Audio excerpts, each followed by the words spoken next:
अब केंद्र सरकार ने जम्मू कश्मीर के दो संगठनों अवामी एक्शन कमेटी और जम्मू कश्मीर इत्तेहादुल मुस्लिमीन पर प्रतिबंध लगा दिया है, जिसको लेकर अब पीटीपी अध्यक्ष महबूबा मुफ्ती का बयान सामने आया है। उन्होंने कहा कि इन पर प्रतिबंध लगाना गलत है और जिस तरीके से मीरवाइज उमर खुद पीड़ित है, उनके पिता शहीद हुए थे और मसरूर अंसारी भी इसी तरह से यहाँ शहीद हुए थे। ये सामाजिक राजनीति संगठन है।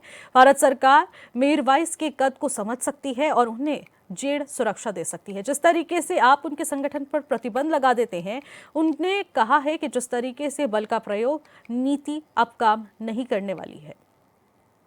ये बहुत बुरा है जो हुआ है। अवामी एक्शन कमेटी हो या इत्तेहादुल मुस्लिमीन हो, ये अच्छी बात नहीं है।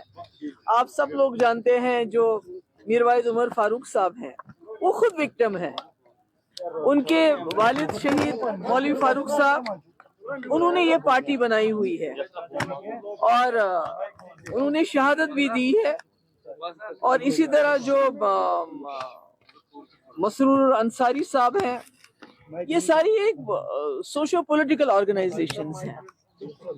तो मुझे एक चीज समझ नहीं आती कि एक तरफ से गवर्नमेंट ऑफ इंडिया ये समझती है उमर फारूक साहब की नजाकत को, और जिसकी वजह से उन्होंने उनको Z+ कैटेगरी की सिक्योरिटी दी है एक तरफ से, दूसरी तरफ से उनकी पार्टी को बैन करती है। ये बात मेरी समझ से कोसों दूर है कि आखिर ये जो मस्कुलर पॉलिसी है ये कब तक चलाएंगे। या तो ऐसा है कि ये मौलवी उमर फारूक साहब हो या जो ये दूसरी जमात है इत्तेहादुल मुस्लिमीन अंसारी साहब हो, या तो गवर्नमेंट ऑफ इंडिया इनको ब्लैकमेल कर रही है किसी चीज के लिए कि आप ऐसा करो, आप ऐसा करो।